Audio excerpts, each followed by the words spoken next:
important in the Pacific, some of the most important work of the last few years. I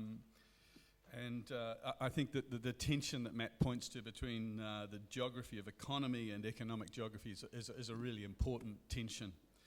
Remoteness, yes, it is in a lot of ways in the Pacific. It is a product of social and political relations. That's definitely the case.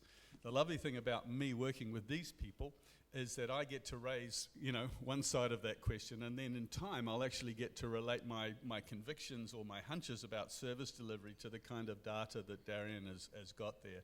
So I'm looking forward to being able to put up some sort of graph in the future which says, this kind of patronage, gives you this kind of social outcome.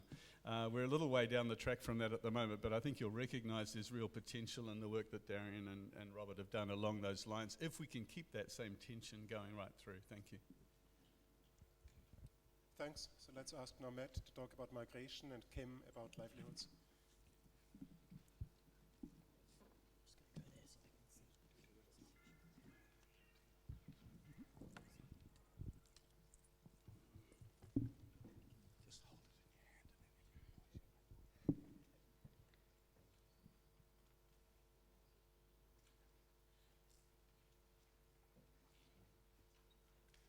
Thanks very much.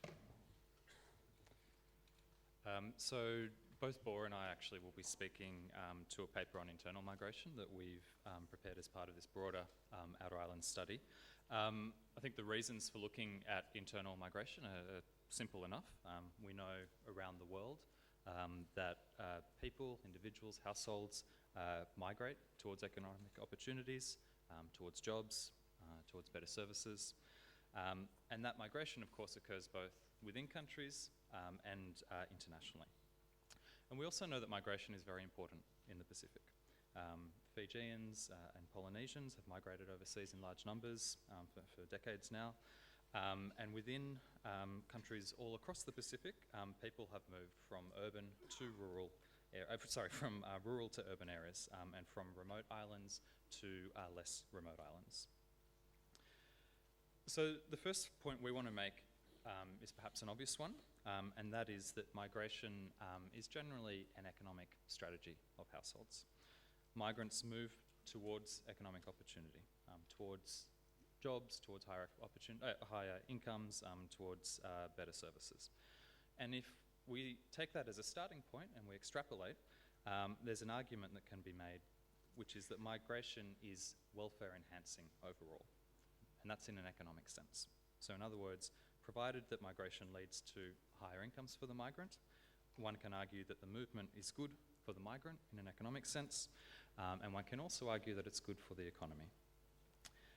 And a similar rationale can be applied in relation to service delivery. Higher income is associated with higher levels of productivity. So economic away from agriculture and towards higher productivity sectors. And of course that has involved a lot of changes in agricultural production, which I'm happy to talk to in the Q&A, but I won't go into now. Now, migration, as Robert has already suggested, it takes several forms. It can involve movement to urban areas. It can involve movement from remote to less remote areas, where migrants better integrate themselves into the broader economy. And of course, it can involve movement from outer islands and towards main islands, which is the frame, I guess, which we've taken as part of this study. So if we look at population growth rates in different regions in the Pacific, it is clear that main islands, or islands where economic activity is centred, are growing more rapidly than the national average. And the corollary to this, of course, is that the populations of remote islands are growing more slowly, or indeed, they are declining in many cases. And we see this pattern in basically every Pacific Island country.